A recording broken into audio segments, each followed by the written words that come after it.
Olá, eu sou a Mariana do EDMC Engrenagens da Minha Cabeça e hoje eu tô aqui com outra maravilhosa.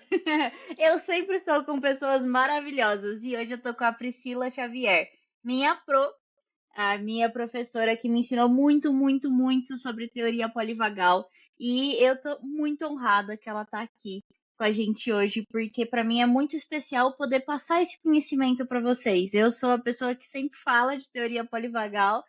O meu marido fala que eu vou fazer uma tatuagem. Teoria polivagal aqui, porque é maravilhoso. Realmente é. Depois que a gente aprende sobre isso, a nossa vida muda. E eu trouxe ela aqui com muito amor e carinho e muito agradecida por ela estar aqui para passar para vocês como que isso pode mudar todas as nossas vidas. Então, Pri, se você puder primeiro de tudo se apresentar, por favor. Oi, Mari, obrigada. Gratidão pelo seu convite de estar aqui. Me sinto imensamente honrada de poder compartilhar desse conhecimento que mudou, transformou a minha vida, transformou a minha atuação, transformou a minha forma de enxergar não só o mundo, enxergar também as pessoas. Então é um prazer muito grande vir falar sobre teoria polivagal aqui com você. É um tema que às vezes a gente olha, parece muito complexo, mas na verdade ele é simples, né? Porque ele está no nosso dia a dia e eu vou tentar trazer isso da forma mais simples possível para que a gente possa viver a teoria polivagal, não só entender na teoria, mas poder viver ela. Eu sou médica pediatra, formada aí há mais de 15 anos em medicina, então tive o imenso prazer de atuar dentro de consultório de pediatria por muitos e muitos anos. E depois a maternidade me fez um convite quando eu fui morar no exterior, lá nos Estados Unidos, de conhecer um pouquinho mais sobre a neurociência do trauma, através da educação dos meus filhos, foi que eu caminhei para esse lugar. E ali eu fui cada vez mais de forma muito curiosa, investigando, pesquisando. Eu sempre fui a pessoa que, desde muito pequena, me pergunta, mas por quê? Mas por quê? Eu nunca aceitei uma teoria assim só por ser, né? Então, mas por que que isso acontece? Mas por quê? E foi nesse mais por quê que eu cheguei na teoria polivagal, que eu fui investigando, fui conhecendo, e aí de forma muito curiosa, quando eu cheguei na teoria polivagal, eu me encantei profundamente, né? O fundador dela, que é o Dr. Steven Porges, que é um grande pesquisador da área, já aí desde a década de 60, estudando muito sobre a teoria, ele é uma pessoa que realmente é essa pessoa que vive a teoria, e eu tive imenso prazer de fazer a formação com ele, estar pessoalmente com ele, de me especializar com ele, conhecer a Sue Carter, que também é a esposa dele, e ali me encantar ainda mais por essa vivência e poder hoje compartilhar com cada vez mais profissionais, para que consigam compartilhar com cada vez mais pessoas e multiplicar esse conhecimento e essa vivência que transforma a nossa atuação. Então, esse é resumidamente um pouquinho da minha história aí em relação à teoria polivagal. Ai, quem sabe algum dia eu não posso ter aula com eles também. Ia ser, nossa, quem sabe? Mas, Pri, eu acho que antes de entrar na teoria do que é a teoria polivagal, eu queria saber o que que mudou na sua vida. Entender sobre a teoria polivagal, entender sobre neurociência. Por que que essas informações elas se tornaram tão importantes para você, assim, no seu dia a dia mesmo? Quando a gente não tem esse entendimento, a gente entra facilmente num ciclo de culpa muito grande, num ciclo de autoflagelação muito grande, de acreditar muitas vezes que você é o problema, que você tornou aquele desafio maior do que ele seria. E, na verdade, quando você começa a caminhar para neurociência, neurociência do trauma, teoria polivagal, que não tem como caminhar separadas, né? Elas andam juntas, a gente começa a entender que, na verdade, o nosso corpo ele só está respondendo a pistas que ele está captando de ameaça nesse ambiente, porque lá atrás, no que aconteceu, ficou algo que ficou marcado, que ficou registrado, de forma muito automática surgem não só comportamentos, como pensamentos também, que sem você se dar conta, começam a dominar a sua vida de uma forma que te levam para o estado de sobrevivência constante. Então, são pensamentos e comportamentos do tipo, eu tinha muito isso, né? Ah, não, eu não vou para esse lugar, eu vou ficar aqui, eu prefiro ficar aqui mais sozinha. Ai, eu não vou confiar nessa pessoa, eu prefiro ficar aqui comigo. Ah, não, mas eu preciso dizer sim para fulano e ciclano, mesmo que eu queira dizer não, eu preciso dizer sim. Então, eu comecei a entender que dentro de mim existiam ferramentas e mecanismos que o meu sistema nervoso desenvolveu justamente para poder sobreviver. Então, desde muito pequena, eu fui desenvolvendo aqueles mecanismos, então, eu comecei a entender que eu podia colocar limites, que é uma coisa que eu não sabia. Eu sempre fui uma pessoa muito boazinha, né? Eu cresci com esse sistema de ser boazinha, de ir pro congelamento e me tornar boazinha. Acho que daqui a pouco a gente fala um pouquinho mais sobre isso. Então, eu tinha uma dificuldade muito grande de colocar limites. Isso me trazia uma sobrecarga gigantesca, me trazia, assim, um estresse muito grande, reduzia muito minha janela de tolerância. E eu também tinha alguns gatilhos dentro da minha maternidade, dentro, dos ambientes que eu frequentava, que eram gatilhos que me faziam sair fora de mim por alguns instantes, assim, principalmente como mãe. Então, depois que eu comecei a entender, mergulhar em teoria polivagal, eu comecei a entender que ali aqueles gatilhos e aquelas formas de pensar ou de me comportar diante daquelas situações, na verdade, eram só um corpo em estado de sobrevivência, que não tinha nada de errado comigo, era só uma interpretação que eu fazia daquele sistema porque o meu corpo estava tentando sobreviver. Então, esse pensamento, que é um pensamento muito compassivo, me ajudou muito, porque antes eu lutava contra as minhas feridas, os meus traumas, os meus gatilhos, então é como se eu lutasse contra mim mesma. E todas as vezes que você reconhece seus traumas e você passa a viver lutando contra você mesmo, a gente não caminha para o processo de cura, a gente continua ali alimentando aquele processo constantemente de luta, então a gente para no mesmo lugar. Quando você começa a reconhecer que, na verdade, aquilo foi um mecanismo que te permitiu sobreviver de alguma forma, mas te permitiu, te ajudou, né, Mari, a chegar onde você chegou, você olha para aquilo e fala: opa, obrigada, eu te agradeço. Obrigada por ter me desenvolvido histórias, pensamentos e comportamentos assim. Só que agora eu já não preciso mais de você. Agora, daqui em diante, quem segue é a Priscila adulta, não mais a Priscila criança.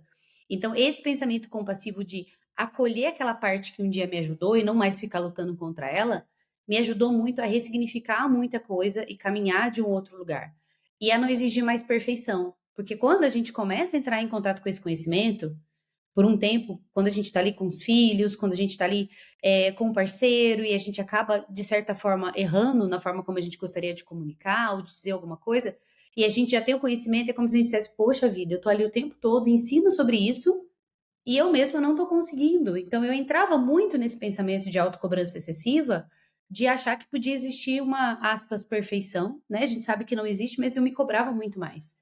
E esse pensamento compassivo de entender que algumas vezes esses mecanismos eles ainda vão aparecer, algumas vezes eles ainda vão estar aqui, justamente porque eles estão dizendo: olha, tá muito, tem muita sobrecarga, tem muito peso, tá demais, então deixa eu trazer você de novo para o estado de sobrevivência.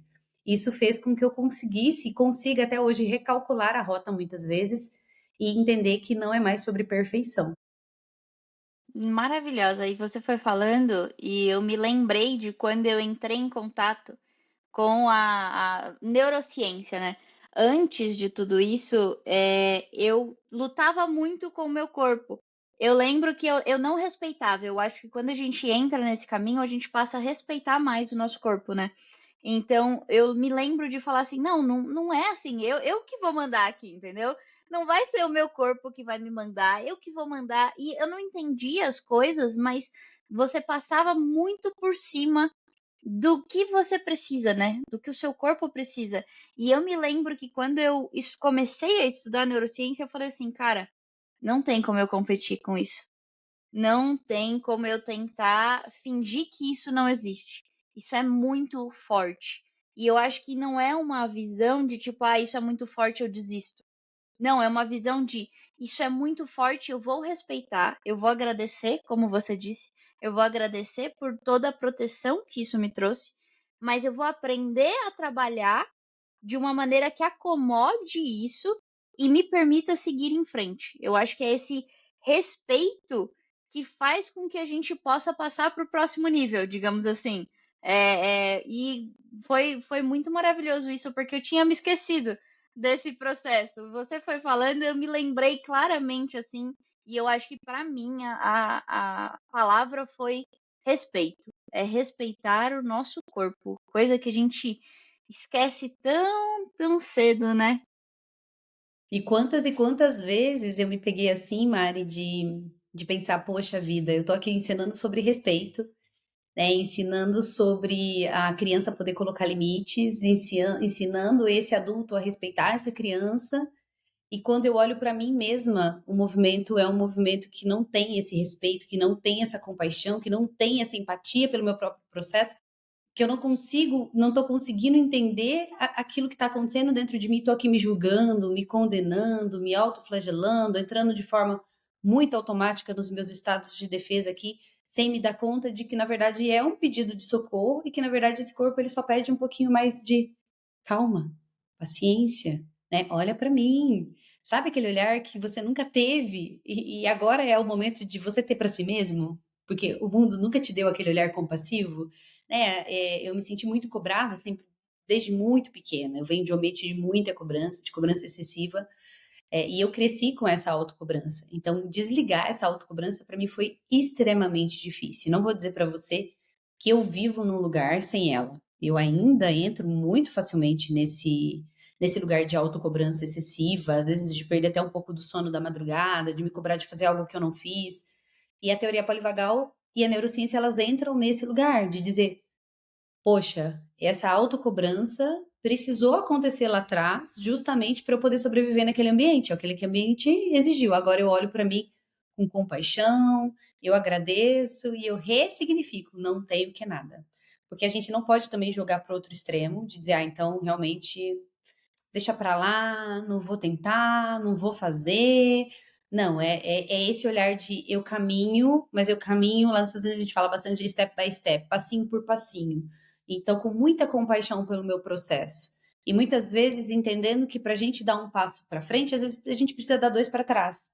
Então, em alguns momentos, a gente vai sentir até alguns gatilhos mais acentuados, vai dar um alto abraço, vai se permitir respirar, ressignificar para poder aí sim conseguir dar mais dois passos para frente. Então, quantas e quantas vezes eu me vejo nesse processo, né? Eu até falo que a vida não é uma linha reta. E esse processo que a gente fala de conhecimento de neurociência e trauma não é uma linha reta. A gente não anda em linha reta, a gente não anda numa linha da perfeição, a gente anda realmente o tempo todo em movimento. E é bonito perceber esse movimento. Essa é a diferença, porque hoje eu percebo quando eu estou em estado de congelamento, quando eu estou no sistema nervoso simpático, que é o estado de luta, e eu me percebo indo para o estado de segurança. Agora, quando você não tem consciência, que é o que acontecia antes, eu achava que eu estava até defendendo o respeito, mas eu estava defendendo o respeito em estado de luta. Então eu continuava alimentando aquela parte minha no estado de luta, ou eu continuava naquele estado de congelamento, ajudando todas as pessoas, querendo salvar o mundo todo. Então, quantas e quantas vezes a gente acaba alimentando de novo aquele lugar justamente porque a gente não tem conhecimento. Agora, quando a gente tem conhecimento, a gente até se permite realmente estar naquele lugar, mas voltar para o estado de segurança, porque a gente desenvolve mecanismos, ferramentas, a gente começa a entender no nosso corpo o que é sentir de verdade no coração esse estado de segurança dentro do nosso corpo, a nível corporal mesmo, né? Como é que meu corpo se sente aqui nesse estado de segurança e conectar com isso, eu falo que é uma parte sagrada de nós que todo mundo merece. Sim, e eu acho que a palavra que você traz que é muito importante para mim é consciência.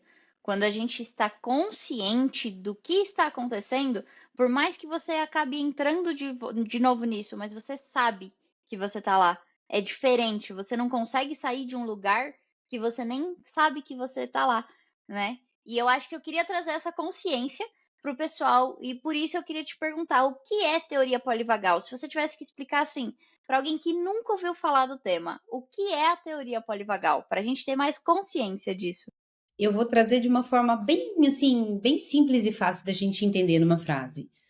A teoria polivagal é a nossa capacidade interna de conquistar um estado de segurança que sempre existiu.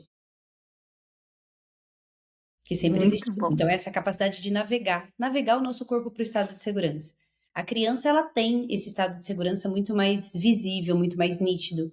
Só que com o passar dos anos, o que aconteceu com a gente foi que muitas vezes a gente precisou ir para outros estados. Então, dentro da teoria, né, polivagal de várias, né, vários nervos vagos, a gente tem três mecanismos de respostas. Então, a gente tem o mecanismo de resposta de lutar ou fugir. Então, quando meu corpo capta ameaça diante daquela situação, isso é muito único e individual, que ameaça para mim, Pri, pode ser que não seja para você, Mari, então é muito único.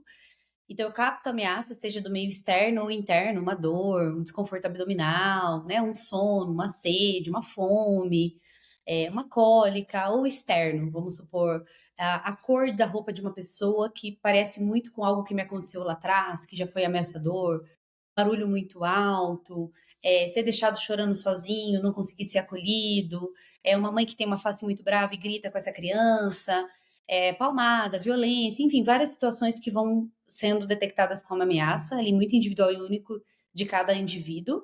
Então, essa pessoa, esse corpinho, esse corpo, eu vou falar corpinho porque isso acontece predominantemente na nossa infância. Então, ele pode ir para o estado de luta ou fuga, que eu vou lutar contra aquilo que é ameaçador para mim, ou eu vou fugir daquilo. Ou eu posso ir também caminhar para o estado de congelamento, que é o que a gente chama de estado mais primitivo, que é como se a gente se fingisse de morto. Então, vamos supor que a gente está caminhando ali perto de algo muito perigoso, aparece um lobo, então eu posso ou lutar contra o lobo, provavelmente você não vai fazer isso, ou fugir desse lobo, ou fingir de morto, que é o estado mais primitivo, fingir que morreu, porque daí o lobo não te vê movimentando e nada e vai embora. E nesse estado de congelamento é o corpo que se desliga mesmo. Ou porque você já correu muito e já não consegue mais correr ou lutar, e aí ele passa para esse estado mais congelado, mais apático, então é um estado mais de apatia, um estado que não reconhece os próprios limites, um estado onde você diz sim para tudo, onde parece que tudo tá bom, mas na verdade por dentro tá em sofrimento. E também tem o que a gente chama de estado de segurança, que é o que a teoria polivagal mais traz, assim, de forma significativa, dessa nossa capacidade de trazer o corpo para um estado onde tudo acontece da melhor forma. Então, existe regeneração de célula, existe pensamentos muito mais elaborados, existe a necessidade de convívio, querer conviver, porque é o estado de segurança. Então, é o estado que eu confio em mim mesma, confio no outro, confio no mundo. Então, a teoria polivagal, ela veio justamente mostrando que existe dentro do nosso corpo um nervo que se chama nervo vago, por isso polivagal, e que parte desse nervo vago, que são partes mais evoluídas, se conectam a músculos do nosso corpo, né? Inervações assim que vão conectar a músculos que trazem realmente essa sensação de segurança. Então, desaceleram o coração no sentido de deixar o coração batendo no fisiológico, no basal, né? O diafragma também ali é inervado, então a respiração ela volta a respirar de uma forma mais regulada. A nossa face se torna olhos brilhantes, face mais relaxada, porque tem nervos que vêm aqui para a nossa região facial, principalmente região em volta dos olhos. Então, é um estado que permite você se sentir seguro e estar com o outro, porque quando você olha para uma pessoa e ela tem brilho nos olhos, ela está sorrindo para você, você quer o quê? Engajar com ela, você quer conversar com ela, você quer estar com ela. Então, esse é o verdadeiro estado de segurança. E esse nervo vago foi descoberto ali pelo Porges na década de 60, quando ele estudava, 60 para 80, mais ou menos. E quando ele descobriu essa ramificação, e por isso que chama teoria, né? Porque hoje tem muitos embates em relação a esse processo da teoria, porque ele diz que vem a partir dos mamíferos, mas tem alguns outros pesquisadores que dizem que não, que outras espécies já manifestavam, que os répteis também já tinham, então por isso que existe essa polêmica em relação à teoria polivagal, só nessa parte da questão da evolução das espécies.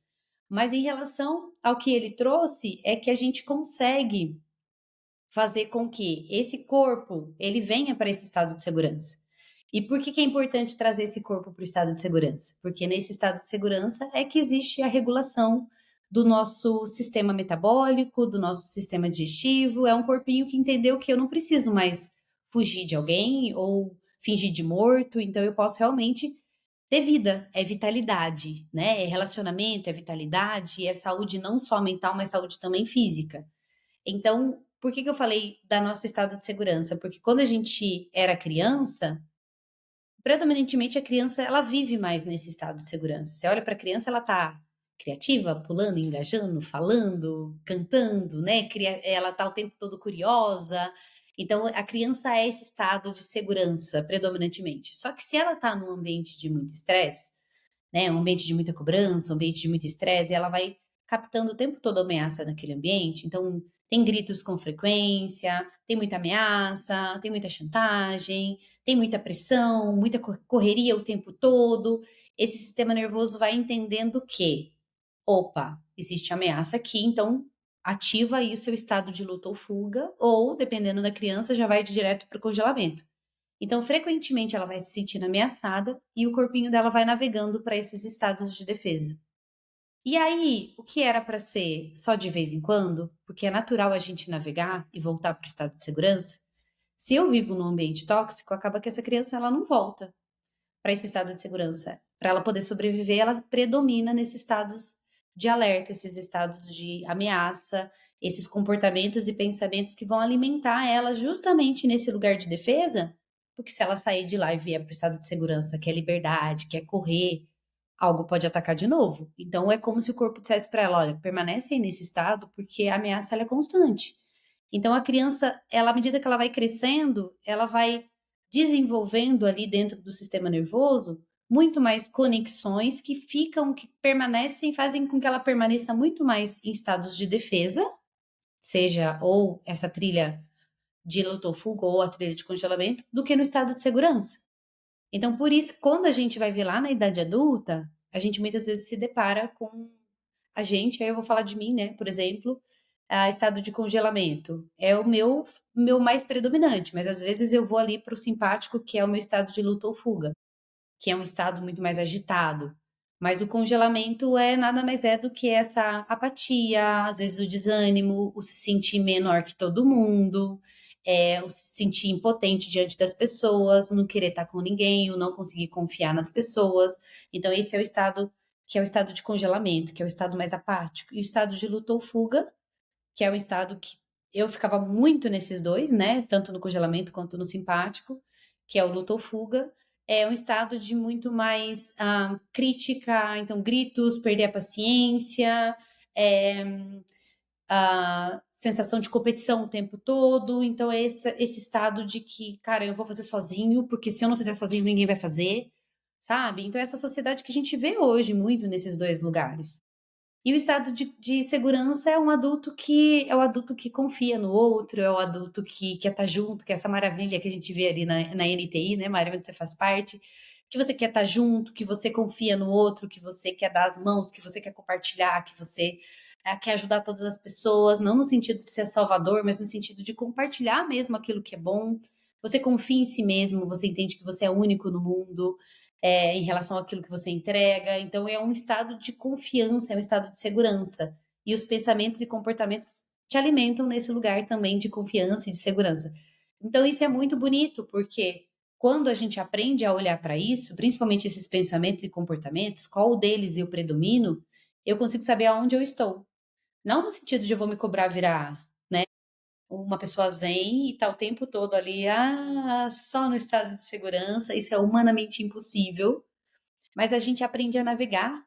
Então a gente aprende muitas vezes a entender, poxa, hoje eu estou no estado de luta ou fuga, predominei no estado de luta ou fuga. O que eu posso fazer amanhã para caminhar mais para esse estado de segurança, para me sentir mais seguro? Então a gente tem técnicas corporais que também vão estimular esse nervo vago, esse vago da segurança, que trazem essa sensação de segurança e, consequentemente, acabam até mudando os seus pensamentos e comportamentos para um estado de segurança. Então, aumenta seu engajamento social, aumenta os seus pensamentos em relação à sua seu autoconhecimento, em relação a você se sentir especial no mundo, querer estar com as pessoas, querer participar, querer colaborar. Então, muitas e muitas vezes a gente precisa ser essa pessoa que olha os próprios pensamentos, que se autoanalisa e analisa também as reações corporais para entender que estado eu estou. Eu acho que essa é a melhor pergunta que a gente pode fazer para a gente como adulto, né? Não vou nem falar muito de criança aqui, vamos falar mais da gente. Que estado eu estou? Aonde eu estou? Onde eu me predominei hoje? Aonde eu fiquei mais hoje? Aonde eu estou nesse momento? Por que esse pensamento está vindo? Esse pensamento ele faz sentido? Esse pensamento está representando aqui um estado de luta, né? No que não quer fazer tudo sozinho, quer competir com as pessoas, ou um estado de congelamento. Ai, não consigo confiar em ninguém, não sou bom o suficiente, todo mundo é melhor que eu. Aonde está esse pensamento? Que sistema ele está alimentando? E de que forma eu posso trazer movimentos corporais, movimentos de respiração que hoje são amplamente aplicados. Todas as vezes que a gente solta o ar muito mais tempo do que a gente inspira, a gente estimula esse nervo vago ali no diafragma e faz com que a gente passe essa mensagem de que não existe ameaça, né? Porque a respiração curta é a ameaça que está no ambiente.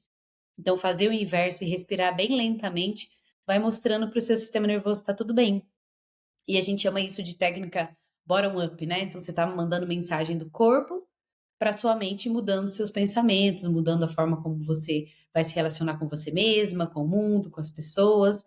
E isso faz com que a gente navegue em um estado mais pleno, de presença plena, de conseguir estar com a mente no aqui, no agora, né? Não ficar ou muito no futuro ou muito no passado. que é aí que a conexão verdadeira acontece, né? Não só com a gente mesmo, mas com as crianças que estão dentro de casa, porque a criança vive esse estado de presença, e com as outras pessoas também que estão ao redor. Sim, é muita informação, gente. É muita coisa, mas eu vou tentar separar algumas coisas aqui. E eu acho que é maravilhoso isso que você traz, porque a gente vê muito em rede social, quando a gente conversa com as pessoas, que elas sempre falam assim: ah, eu quero viver, eu não quero sobreviver. E pra gente não sobreviver, a gente precisa ter essa consciência de onde a gente está, de onde o nosso corpo está, né? Para a gente conseguir, de alguma maneira, entender que a gente não é o que o nosso corpo diz, mas a gente precisa respeitar isso, né?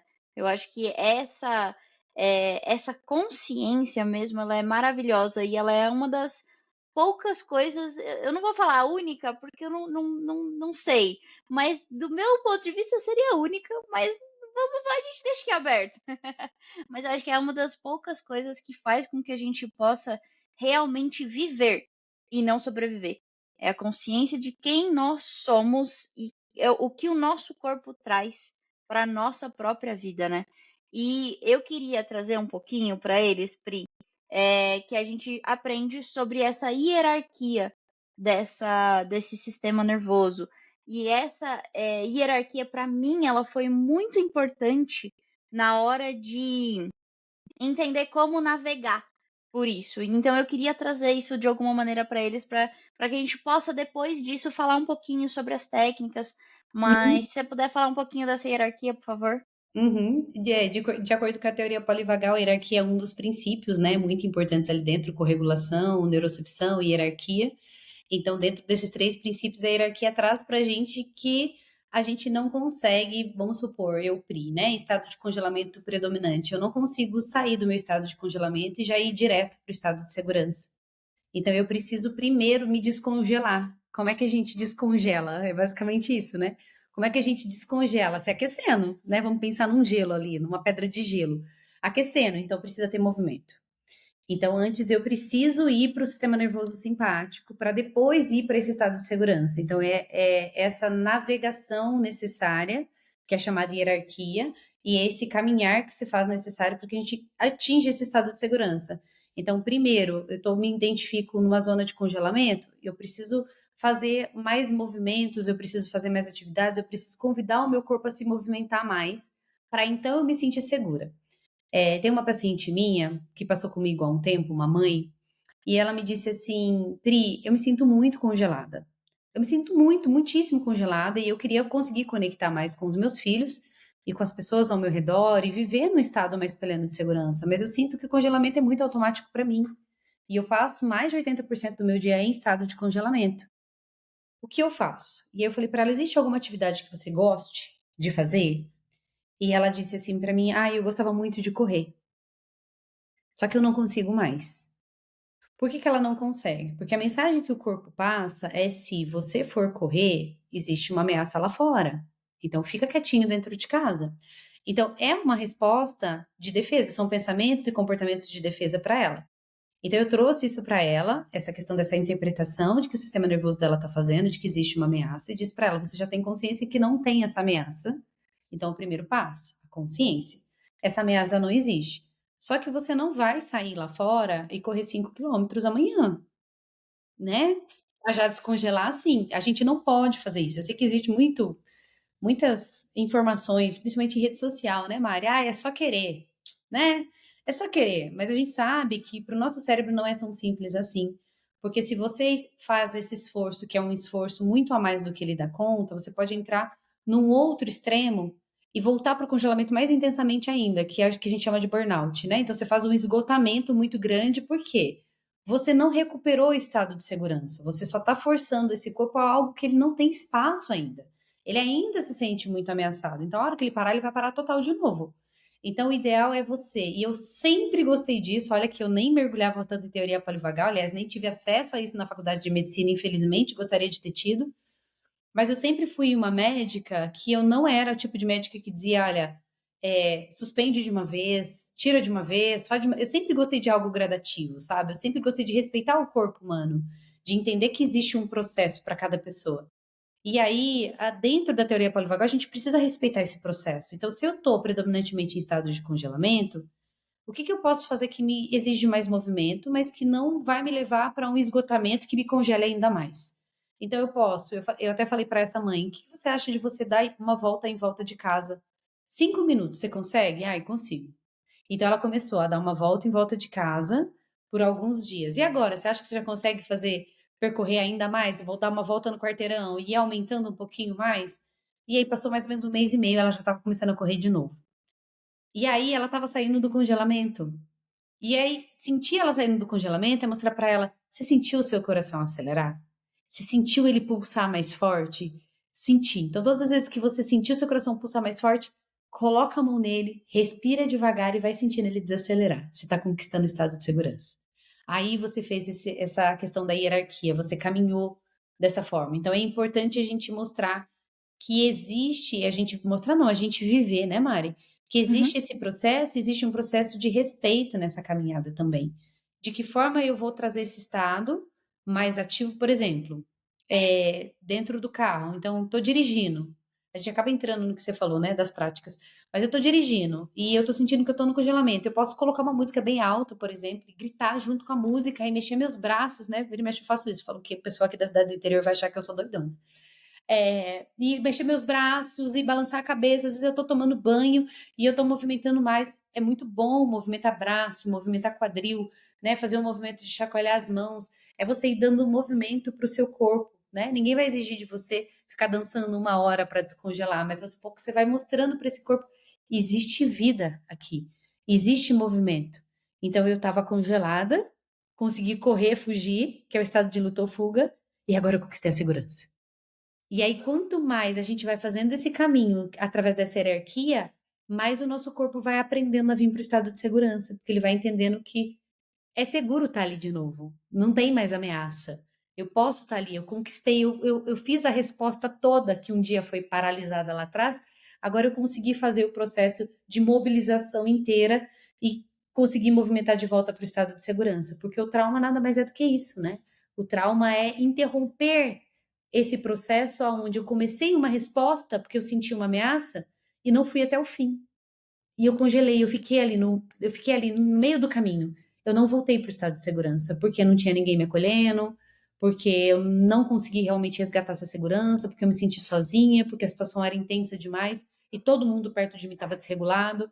Então, o trauma é isso, é você ficar sozinho com a sua dor e não conseguir voltar para o estado de segurança. E quando lá na frente, como adulta, eu volto e faço esse caminho, é como se a gente permitisse o nosso corpo dizer: agora você tem a chance de continuar aquele caminho que você parou. Vem, se movimenta. Você vai chegar lá no estado de segurança de novo. Isso vai liberando esse cortisol, isso vai liberando estresse, isso vai permitindo ao nosso corpo, de forma hierárquica, que é a teoria polivagal, vir de novo para esse estado onde existe vitalidade. você estava falando e eu pensei numa analogia, que eu queria saber se você concorda ou não. Vamos imaginar que a gente é água. Então a gente tá lá, aconteceu alguma coisa, congelou tudo, então a gente virou um cubinho de gelo. Para a gente sair desse cubo de gelo, a gente precisa primeiro se aquecer, precisa fazer essas moléculas da água, né, elas se movimentarem até que essa água se liquefaz. E nessa água que se liquefaz, a gente tem esse movimento, a gente tem o que seria, digamos assim, o luta e fuga, né? A gente vai se mexer, mas a gente se mexe de uma maneira que a gente tem uma densidade ainda, que a gente tá ainda movimenta, ainda molha. Quando a gente mexe, a gente molha as coisas, né? E quando a gente continua nesse processo, a gente se torna o gás, se torna esse vapor, e esse vapor ele é muito mais livre do que qualquer outro estado da água, porque nesse vapor a gente consegue o quê? Ventar. A gente consegue caminhar de uma maneira aonde a gente vai passar pelas coisas, mas a gente não vai molhar elas. A gente passa de uma maneira muito mais livre pela vida. É como se a gente pudesse estar no mundo de uma maneira muito mais leve, de uma maneira muito mais fácil de se movimentar. Faz sentido essa hierarquia? Então, muito que é essa leveza, né? Essa leveza que também permite. e de certo ponto nutrir a si mesmo, nutrir o outro, mas sem machucar o outro, sem ferir o outro, porque os outros estados, que é o estado de congelamento, que é aquele cubo de gelo rígido, né, duro, frio, que fica ali, é exatamente esse estado mesmo.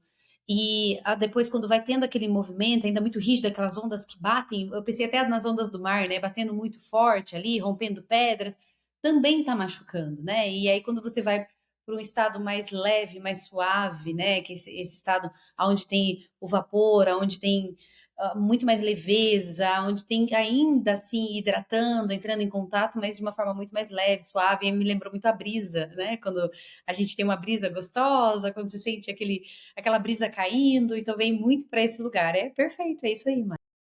É isso, e eu acho que é importante a gente perceber, toda vez que você fala da teoria polivagal, não dá para escapar do corpo, né?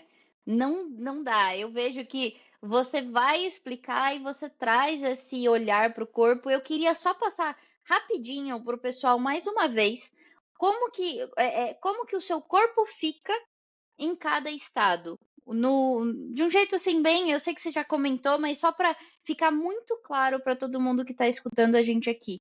Como que o seu corpo vai estar em cada estado? No estado de luta ou fuga é aquelas musculatura mais rígida, né? Aquela musculatura que fica muito mais tensa.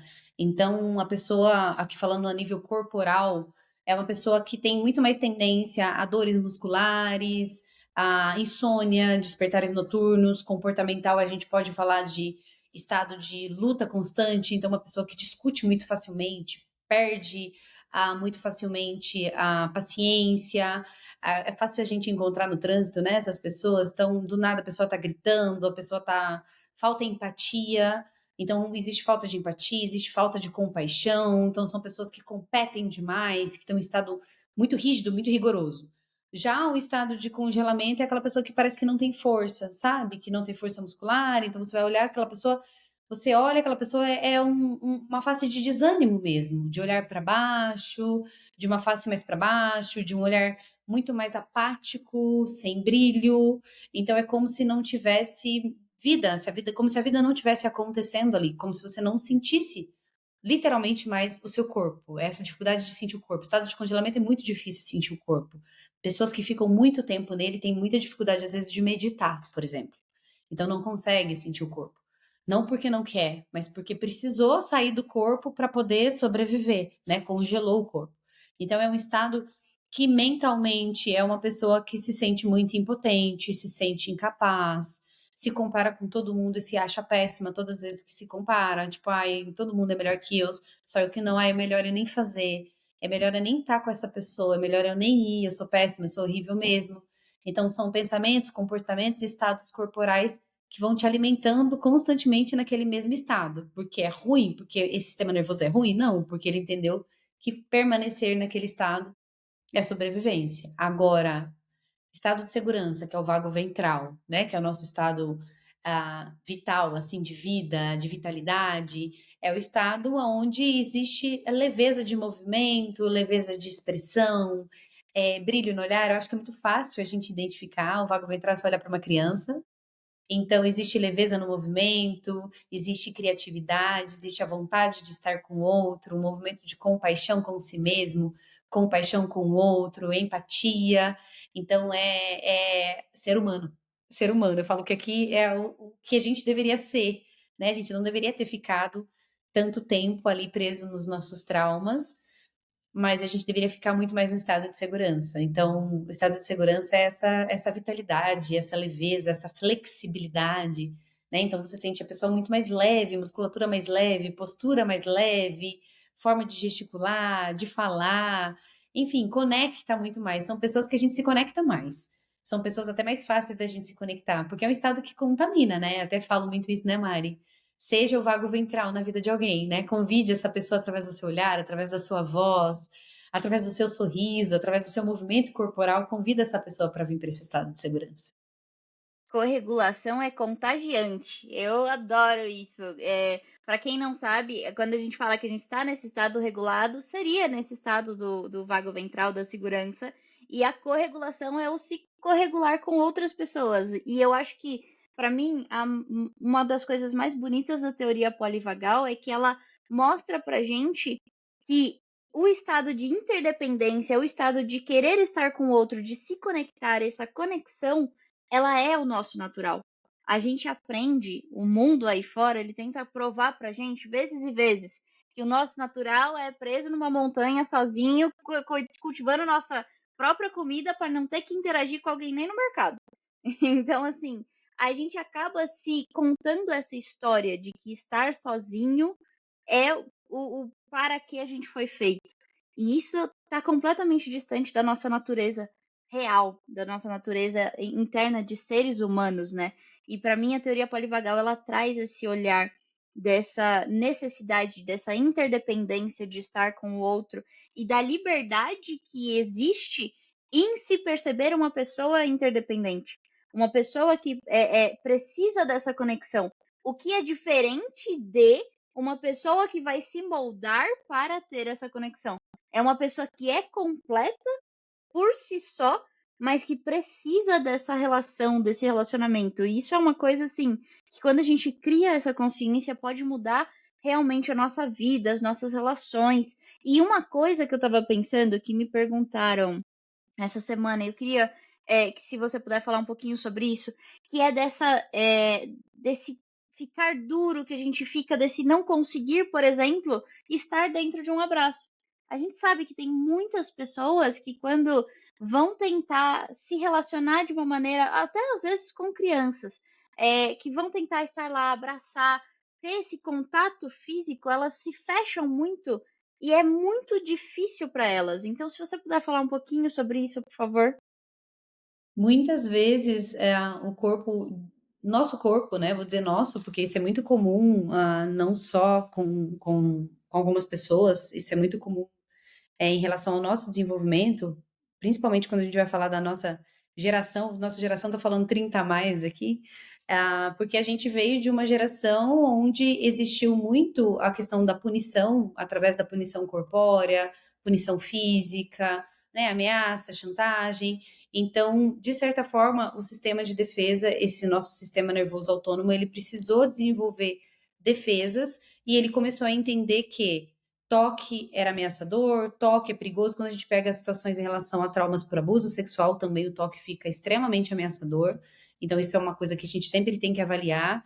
Quando a pessoa tem realmente uma certa aversão muito grande ao toque, muito provavelmente teve alguma questão envolvendo abuso também, não só a questão de violência física, mas pode ter acontecido também o abuso, se torna extremamente ameaçador, porque lá atrás aconteceu formas de toque que foram ameaçadoras, seja através da violência ou do abuso. Então, esse corpo entendeu que estar com o outro, tocar no outro, é ameaçador. Então, eu preciso estar sozinho. Então, aquela pessoa, não é que ela é fria, não é que. Eu não acredito em ninguém frio, eu não acredito em pessoas que a gente, né, quando a gente passa a estudar neurociência e trauma, a gente entende que ninguém nasce ruim, que não existem crianças que nascem psicopatas, que as pessoas, ai, nasceu frio. Não existe nada disso, que é o ambiente que vai moldando para que esse sistema nervoso vá se adaptando dessa forma, porque vai captando ameaça. E não existe nada de errado com essa pessoa. Na verdade, o mecanismo dela foi um mecanismo que aprendeu dessa forma para poder proteger ela. E aí a gente vai ensinando, quando a gente se depara com casos assim, que não é incomum, é muito comum nos nossos atendimentos, essa pessoa primeiro a estar com ela mesma, a se dessensibilizar através do próprio toque. Então são pessoas, às vezes, Mari, que não passam hidratante no próprio corpo, porque não consegue se tocar. Não é que ela não consegue ter o toque do outro, porque quando a gente enxerga essas pessoas que vêm de fora, fala, nossa, a pessoa é cheia de não me toque, né? A pessoa não gosta de abraço. Como assim não gosta de abraço? Então a gente vive muito no mundo do julgamento, né? O simpático aí julgando. Então, quando a gente vai entender de verdade, mergulhar no que aconteceu com aquela pessoa, a gente entende que ela não consegue nem se tocar. Que ela se desconectou tanto do próprio corpo para poder sobreviver, que foi um ambiente de tanta ameaça que ela viveu desde muito cedo, que ela não consegue nem se aceitar, nem se tocar. Quem dirá receber o toque de outra pessoa, tocar em outra pessoa e aceitar outra pessoa? Então não tem nada de errado com ela, na verdade é uma interpretação do sistema nervoso que ensinou com que comportamentos assim fizessem essa proteção. Então a gente vai dessensibilizando esse sistema nervoso, ajudando ela a ter toques, né? Primeiro tocar a própria mão, sentir, estar presente aqui com o próprio toque, sentindo o que o corpo vai revelando quando ela começa a se tocar. Então tem que trabalhar muito essa questão do toque de uma forma muito leve, porque a gente não pode, aí já vem as teorias, né, da internet da vida de novo, de dizer, não quer, como assim não quer abraço? Tem que abraçar, vem cá, fica aqui. Então é sempre respeitar o processo daquela pessoa e entender que existe um caminhar e uma dessensibilização que vai caber dentro da janela de tolerância daquele indivíduo. Porque se a gente força, a gente entra de novo no processo de traumatização, né? A gente fala em retraumatização, quando traumatiza de novo. E aí essa pessoa se afasta ainda mais e pode trazer até consequências no sentido de desregulação muito intensas, né? Sim, é o ir caminhando, é o fazer essa escadinha, né? Então, começar com você mesmo, começar com um toque em você, começar com essa segurança do seu corpo, e aí depois ir para uma pessoa que você realmente se sinta segura. Eu já ouvi muitas pessoas falando, e eu já fiz isso também, de abraçar e ficar repetindo para mim: eu estou segura, tá tudo bem. Começar a fazer com que o seu cérebro entenda que naquele espaço você está bem, naquele espaço você está seguro, né? E aí depois, eventualmente, a gente vai voltando a confiar no mundo, voltando a confiar nos outros, né? Porque eu acho que isso, independente de toque ou não toque, faz com que a gente não confie nas outras pessoas, faz com que a gente, quando vai interagir no mundo lá fora, que a gente está falando aqui dentro da nossa casa também tem esse relacionamento, mas às vezes é um pouco mais fácil, às vezes, você conseguir confiar em quem tá aqui. Mas quando a gente olha para fora, a gente já olha com essa coisa de que estão tentando me enganar, estão tentando. E aí todos os relacionamentos ficam difíceis. Fica complicado você sempre estar se protegendo e você para de ver. Eu sinto que a gente para de ver a luz no olhar do outro. A gente para de perceber como o outro é outra pessoa, é outra alma, olhar alma com alma, né? A gente para de se ver alma com alma. E eu acho que isso é muito triste. E é uma coisa que a teoria polivagal, assim, me ajudou muito a trazer esse olhar de volta, essa esperança de que, com o tempo, com algumas práticas, a gente consegue voltar a se ver alma na alma, né? E aí agora eu queria entrar nas práticas. Se você puder trazer algumas coisinhas, só para assim, no dia a dia, o que a gente pode ir fazendo para voltar para esse estado? Eu acho que aqui algo muito importante, que talvez a gente fale pouco, é a gente começar a alimentar menos o nosso estado, os nossos estados de luta e fuga e de congelamento. E tem algo que é muito comum na nossa vida e que alimenta esse lugar de uma forma muito intensa, que é o celular. Então eu vejo muita gente que já acorda pegando o telefone no começo do dia, para ver grupo de WhatsApp, para ver o que está acontecendo, porque tem compromisso, porque tem isso, porque tem aquilo, e já acaba entrando às vezes em algum vídeo, às vezes no Instagram, vai passando vídeos. Quantas e quantas pessoas eu tenho visto alimentando esse lugar, porque o que você consome ali, a quantidade de estímulos que tem, primeiro, a quantidade de estímulos visuais que tem. Então, ao invés de você acordar com a luz natural, né, com o seu sistema nervoso despertando devagarzinho, de repente você joga um monte de estímulo visual e já vai logo para o simpático, para o estado de alerta, tem aqueles grupos já dando BO e confusão logo de manhã. Enfim, então que a gente comece o nosso dia já desacelerando. Então, eu sempre gosto de começar pelo desacelerar de dia. Então, deixa o celular em modo, eu deixo o meu em modo avião. Deixa em modo avião na madrugada, e, né, se possível, se não deixa em modo silencioso, mas deixa em outro cômodo, até para reduzir os estímulos também, porque as ondas que o celular enviam também vão estimulando o cérebro. Então, deixa ele em outro cômodo, e aí, quando você acordar de manhã, ao invés de já acordar pulando da cama, faz uma respiração, vai mostrando para o seu corpo, não começa o seu dia já em estado de alerta, começa o seu dia já mostrando para o seu corpo que tá seguro começar o dia. Então, tem algumas práticas da respiração, por exemplo. Então, todas as vezes que for respirar, que a gente lembre de soltar o ar muito mais tempo do que a gente puxa o ar.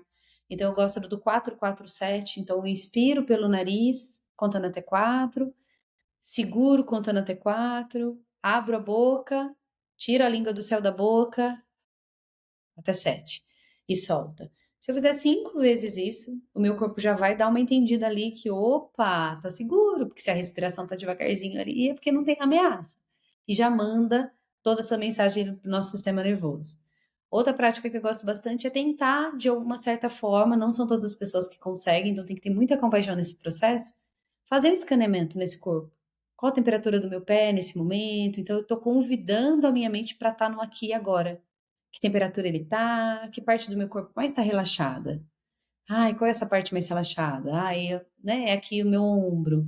Ai, qual a parte mais quentinha? E a gente vai passando o escaneamento bem que for 2, 3 minutos que eu fizer esse escaneamento e vou sentindo as partes do meu corpo, como é que tá a minha musculatura, mexo um pouquinho a minha mão. Aí depois, devagarzinho, eu levanto da cama. Pronto, já comecei meu dia no vago ventral. Já tô ativando o vago ventral ali. Já comecei de um outro lugar. Já tô começando o dia, né, trazendo muito mais tranquilidade. Ai, Pri, mas eu tô congelada. Tô congelada, já acordei congelada, não tava no simpático, não tava com a mente agitada quando acordei no simpático. Acordei no congelamento. Ai, sem querer levantar a cama, sem querer acordar. Então foi, opa, vamos seguir essa hierarquia aí. Então vamos botar movimento. Botar movimento com o quê? Com o celular? Não, pelo amor de Deus. Vamos colocar um movimento com música, abrir a janela, coloca uma música, movimento o corpo, movimento o quadril, vai fazendo movimentos de alongamento e trazendo esse corpo para o estado de vitalidade, vida. Aí depois eu posso fazer essa respiração. Depois eu posso trazer esse escaneamento. E daí eu volto para o estado de segurança de novo. E aí comecei o dia de um outro lugar. Eu sempre falo, Mari, que a gente tem. Isso é muito comum a gente ver, práticas também sendo ensinadas o tempo todo, e isso é um erro muito grande, porque a gente não pode praticar regulação emocional, que é esse vir para o vago ventral, só quando está no caos. Ah, quando está no caos que eu vou buscar. Não, eu preciso alimentar esse meu lugar o tempo todo, desde a hora que eu acordo até a hora que eu vou deitar. Então, é o que eu falo sempre, não é para você trocar o pneu do carro com o carro em movimento. Não, seu carro está parado, faz a manutenção agora, troca esse pneu agora, né? Dá uma passada em volta dele, vê se não tem mais nada. Não adianta você botar o carro para correr e depois você querer trocar o pneu, que não vai dar certo. Então, ir alimentando esse sistema nervoso durante o dia, que pausas conscientes eu posso fazer, que momentos eu posso respirar, quantas e quantas vezes eu puder respirar com respiração mais prolongada, melhor é. Outro movimento que eu gosto bastante é trazer os glimmers. Então, trazer glimmer é o contrário de gatilho. Gatilho é o que deixa a gente estressado, nervoso, é o que ativa a gente para o sistema nervoso simpático ou que leva a gente para o congelamento. O glimmer não. O glimmer é aquele gostosinho, quentinho no coração, que para o nosso corpo significa segurança. E todos nós temos glimmers.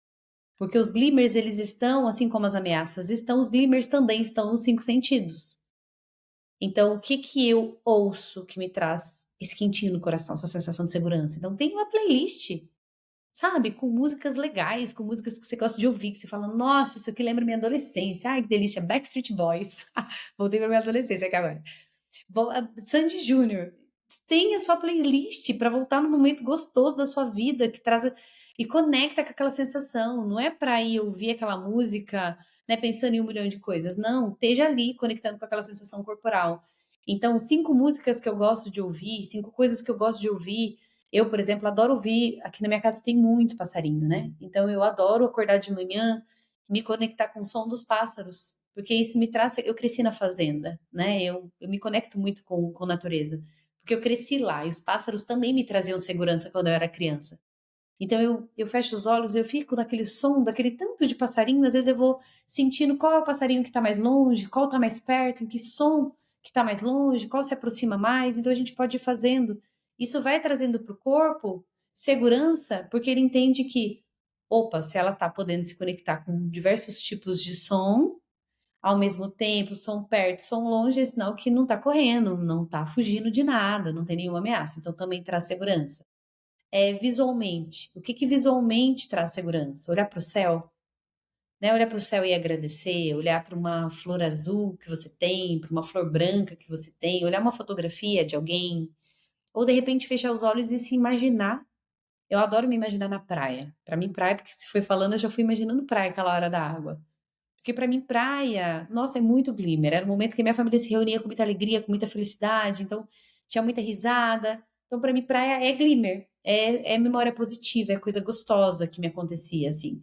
Então, o que que me traz, quais são as memórias que eu posso trazer na minha mente? O abraço de alguém, o rosto de alguém, né? Se você tem fé, de repente, eu quero trazer o rosto de alguém que eu acredito muito, que eu tenho muita fé, então eu vou trazer. Então, traga esses glimmers visuais também. Então, aí eu gosto da regra do 5-4, né? Então, traz 4. Aí depois a gente vai pro toque. Então, 3 coisas que você pode tocar que te traz a sensação de segurança. Então, de repente, uma mantinha, ou de repente fazer um autoabraço e ficar aqui, ó, né? Se tocando, fazendo esse autoabraço, ou você passar a mão na sua própria pele e fazer um carinho bem devagarzinho, todo o movimento da segurança. Quando a gente tá indo para esse caminho de segurança, precisa ser um movimento, né, mais devagarzinho, assim, mais lento, trazendo e sentindo esse quentinho no coração. 2, olfato. Então eu vou pensar ou vou procurar 2 cheiros que me trazem estado de segurança. Então pode ser o cheirinho, por exemplo, eu vou trazer o mesmo depois, mas meu para mim é pão de queijo, né? Cheirinho de pão de queijo assando, gente, pro mineiro. Então cheirinho de pão de queijo, cheirinho de um bolo assando, cheirinho de lavanda, por exemplo, o cheiro de um perfume que você gosta, o cheiro, ai, de você mesma, o cheiro do meu filho, abraço meu filho, que delícia aquele cheirinho no pescoço, né? O cheiro do meu parceiro que está comigo. Então, que cheiro me traz segurança? Qual cheiro traz segurança? E depois, o paladar. O que eu posso pôr na minha boca que também traz a sensação de segurança. Então, eu posso até sentir, de repente, eu não tenho alguma coisa para pôr na boca agora, mas eu posso lembrar daquele gostinho daquele bolo que eu comia na casa da minha avó quando era pequeno. Ai, que delícia, Pri! Aquele bolo de laranja que ela fazia. Que gostoso lembrar daquele sabor. Pronto, é glimmer.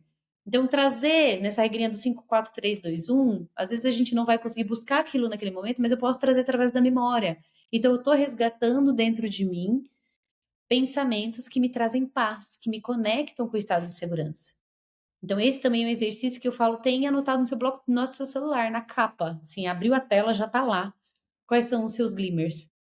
Isso é muito importante a gente trazer, justamente para que a gente se recorde de acessar mais facilmente, né? Porque o nosso sistema nervoso ele vai ter muito mais facilidade, às vezes, de acessar, o que leva ao estado de alerta. Ele vai até buscar mais isso, porque ele quer te defender, do que os seus glimmers. Então, o glimmer precisa ser buscado, precisa ter uma consciência dessa busca. Isso é muito importante. Colocar o pé no chão também eu gosto bastante. Então, às vezes a gente anda muito de sapato, a gente se desconecta muito do sentir, né? Então, colocar o pé na grama, então durante o dia eu posso ir lá colocar o meu pé na grama. E eu falo que são exercícios, Mari, não sei se você percebeu, mas que não tem um custo. E que você não precisa gastar, tipo, ai, mas eu não tenho 1 hora para isso. Não. Muitas vezes eu tô aqui, saio de uma reunião, tenho 5 minutos, eu vou fazer pelo menos aqui 5 movimentos de respiração, colocar meu pé no chão, sentir onde está meu corpo, me conectar comigo no aqui e no agora, pronto, já tô ativando meu vago ventral de alguma forma. Ai, saí daqui muito congelada, coloco uma música aqui no computador, dou uma movimentada, depois me abraço, respiro, sinto o estado de segurança de novo. Então, a gente tem essas técnicas de regulação, de trazer para o estado de segurança na nossa mão. Só que desde muito pequena a gente foi muito mais acostumado a ir lá para o congelamento, para o simpático, lutar e fugir no nosso ambiente, congelar no nosso ambiente, do que ensinado a cheira essa florzinha. Filho, olha esse céu, que coisa mais linda. Nossa, vamos agradecer? Porque a gratidão também traz essa segurança. Aqui eu não estou falando de positividade tóxica, não. Estou falando de uma gratidão mesmo, natural. Vamos agradecer. Olha, olha que lindo, olha que delícia esse ar que está entrando no seu nariz. E às vezes a gente está tão em estado de alerta que a gente até esquece de fazer esse convite para a criança também, ensinando ela, né, a viver a vida nesse lugar. Hoje eu entrei aqui com a Mari e até falei para ela: hoje, literalmente, meus filhos viveram no estado de luta até o momento de ir para a escola, e eu também. Então, muitas vezes a gente vai precisar de forma consciente buscar esse estado de segurança com eles também, para que eles também se conectem nisso através do corpinho deles. E a criança nos convida a isso, né? Porque a criança é mais corporal, a criança é do abraço, a criança é do toque, a criança, ai, mamãe, te amo. Mamãe, olha que lindo lá o avião passando. Então a criança tem essa questão muito mais natural que a gente. Então que a gente possa receber também esse convite da infância, né? Mas que a gente possa viver e navegar nisso, sabe? Entendendo que é um navegar, que a gente não fica nesse estado 100% do tempo, né? Que tem dias que o caos está instalado, que tem dias que a gente predomina, às vezes, no estado de luto, mas amanhã eu ressignifico, amanhã eu consigo buscar de outra forma, ou mais para o final do dia eu consigo voltar para esse estado de segurança. A grande questão é a maior parte do tempo, aonde eu tenho alimentado o meu sistema nervoso. E o que que eu tenho feito? E às vezes de forma muito automática, que tem me deixado muito mais em estado de defesa, sobrevivência, do que em estado de vida plena, de estar comigo mesma, de ver a vida como ela é, sem ficar nesse estado constante de alerta, nesse estado constante de defesa, pensamentos e comportamentos nesse lugar. Sim, porque eu acho que é até um olhar da onde eu estou alimentando isso em mim e da onde eu estou alimentando isso no outro também. Porque, por exemplo, você deu o exemplo das crianças e uma das coisas que a gente mais vê atualmente são os pais congelando os filhos, enfiando o celular, sem falar de toda a questão problemática do que ele vai encontrar nesse celular, mas só o fato dele estar no celular fica parado, não olha o céu, não olha, não cheira a flor, não vive aqui, né? E a gente faz isso com as crianças, mas a gente faz isso com os adultos também, naquela conversa que tudo que a outra pessoa te faz, como você tá em luta e fuga, você vai lá e você explode, você fala grosso, você tá correndo para fazer alguma coisa, você esquece de avisar a pessoa, olha, não consigo falar com calma com você agora, eu preciso de um tempo, e a gente não consegue verbalizar, porque a gente não tem essa consciência, né? E eu acho que isso muda muito em todos os nossos relacionamentos. São cuidados que a gente precisa ter. Eu acho que isso é a última pergunta, prometo. Mas eu acho que é como você vê que a gente estar mais consciente do nosso sistema nervoso pode alterar e modificar todas essas relações. Como que você vê isso? Nossa, eu ia falar exatamente isso, né? Que é muito bonito porque a gente aprende a olhar para a gente mesmo e a gente aprende a olhar para o outro também. Então a gente se torna muito mais empático, muito mais compassivo. E aí eu falo que eu me tornei a pessoa que lê muitas vezes o comportamento, e isso me permite entender que muitas vezes o que aquela pessoa está fazendo não é sobre mim, é sobre o estado de defesa dela. Ela captou algo ali daquela situação que ela entendeu como ameaçador, então ela me respondeu daquela forma agressiva. Isso não quer dizer que eu não vá colocar os meus limites, porque eu posso colocar muito bem os meus limites, eu posso dizer para ela que eu não gostei da forma como ela falou, mas eu começo a entender que existe uma pessoa ferida ali dentro, existe um sistema nervoso que predomina em estado de alerta. Então, você começar a entender o mundo ao seu redor, cara, te liberta muito do caos externo, do caos interno, e você passa a viver num estado de paz muito maior. Então você não leva mais tudo pro pessoal, como se tudo fosse contra você, como que nada mais é do que a gente alimentando de novo aquele estado do sistema nervoso. Você começa a entender o outro e as dores do outro também. Que o sistema nervoso do outro também está te comunicando. Você está vendo ali, na verdade, uma comunicação de um sistema nervoso em alerta. Tem uma pessoa que eu converso quase toda semana, porque ela presta um serviço aqui em casa, e se eu não entendesse sobre isso, eu juro para você que eu já nem estaria mais com o contrato em relação à pessoa. Porque sempre que ela vai conversar, ela conversa. As conversas dela de WhatsApp são muito de tipo. Tão alerta, uma pessoa que tá tão no estado de simpático, que se você fala A, ela já fala B, ela já se defende como se você estivesse agredindo ela.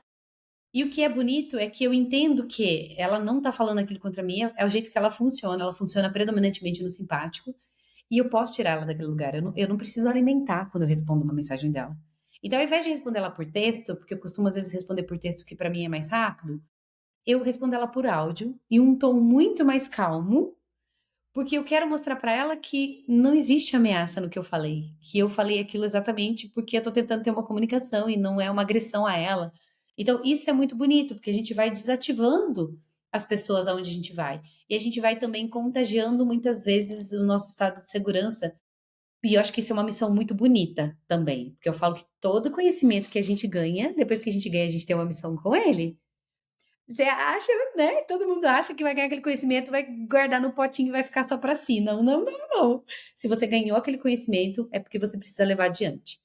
E na teoria polivagal, quando a gente entende o sistema nervoso, é entender que todos nós temos uma casinha dentro de nós, a Deb Dana fala muito isso, que se chama estado de segurança. E que é possível a gente caminhar, e a partir do momento que a gente entende que a gente consegue voltar para casa, a gente pode ajudar alguém a voltar para casa também, que é esse estado seguro. E aí a gente começa a olhar para as pessoas e dar um bom dia, olho no olho, dar um sorriso, sabe? Você começa a querer contaminar o mundo com esse estado de segurança, porque é bom estar ali. É bom ver a vida daquele lugar. É bom não levar mais tudo pro pessoal. É bom não ficar mais naquele caos que foi o caos natural da infância. É gostoso você sentir que você pode estar com você mesma e conectar com as pessoas daquele lugar. Então a gente passa a desejar para os outros vir para esse lugar também. Eu falo, eu desejo muito que cada vez mais pessoas acessem esse conhecimento, se aprofundem nesse conhecimento para viver a vida consigo mesmo de um outro lugar, para viver a vida com as outras pessoas de um outro lugar, para viver a vida profissional de um outro lugar, porque também muda muito o profissional, né, Mari? A forma como a gente atua com as pessoas, atinge as pessoas, se conecta com as pessoas. Então, eu desejo muito que cada vez mais pessoas possam caminhar e que cada vez mais pessoas possam contagiar o outro com esse estado de segurança verdadeiro. E quando a gente vive isso, a gente vai sem querer contagiar as outras pessoas, porque na verdade a gente sempre contagia. A gente sempre é exemplo, não importa se a gente é um exemplo consciente ou não. A gente sempre contagia, seja com coisas negativas, com estados de luta e fuga, porque se eu tô aqui no meu estado de luta e fuga e falo assim e a outra pessoa tá receptiva para isso, ela entra também, então a gente sempre vai contagiar. Que a gente possa sair daqui dessa conversa maravilhosa. Eu amo demais conversar com a Pri. Que a gente possa sair daqui e contagiar as pessoas de uma maneira consciente, de uma maneira que eu escolho contagiá-las com o bem, com o amor, com a esperança. Porque a gente pode escolher. Eu estou aprendendo comunicação não violenta e uma das coisas assim que me marcou mais foi a ideia de que a gente sempre tem escolha. A gente tem escolha de ficar calado, a gente tem escolha de falar de uma maneira consciente, a gente tem escolha de falar de uma maneira inconsciente. Sempre tudo na nossa vida é uma escolha. E que a gente possa tomar as rédeas da nossa vida e escolher fazer o que a gente quer. E não o que a gente foi treinado para, mesmo que inconscientemente. Ninguém aqui queria ser treinado para viver em luta e fuga. É um saco viver em luta e fuga. Deixa tudo mais difícil. Mas aconteceu. Que a gente agradeça, e é o que a gente falou no começo, né? Que a gente agradeça, mas escolha estar nesse caminho mais consciente. E eu espero muito que vocês que estão ouvindo a gente aqui tenham saído um pouquinho mais conscientes do corpo de vocês, do sistema nervoso de vocês. E Pri, queria chamar para você falar como eles podem aprender mais com vocês. Porque assim, eu já fiz a certificação, tá? E ela tem uma comunidade maravilhosa. Gente, vocês não vão se arrepender. Fiz a certificação, super recomendo. Mas vou deixar ela contar um pouquinho mais. Ai, Mari, a certificação Neurociência e Trauma é meu xodozinho, né? São 6 meses de imersão em conteúdo, com aula teórica ali, mas muita aula prática, muito isso aqui que a gente está vivendo, muitas práticas também dentro das aulas práticas, práticas de regulação, que a gente vai fazendo, discussões de caso.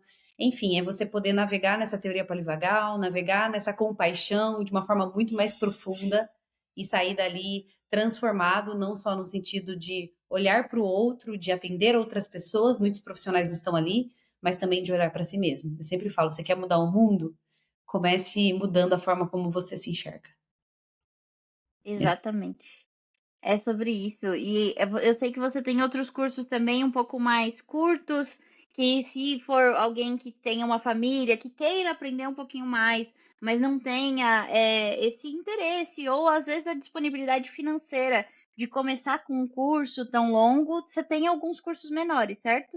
Bem, eu tenho o curso de extensão Trauma Informed, que é o 7, né? Que é um curso mais curto, que ali já te dá uma linha, um raciocínio de entender quais foram os gatilhos, o que aconteceu da sua história, o que acontece da história das pessoas que estão ao nosso redor, para a gente poder lidar diferente. Então, o curso de extensão Trauma Informed também é um curso de 20 horas, com certificado internacional, também para profissionais, mas muitas famílias fizeram, muitos pais, muitas mães fizeram.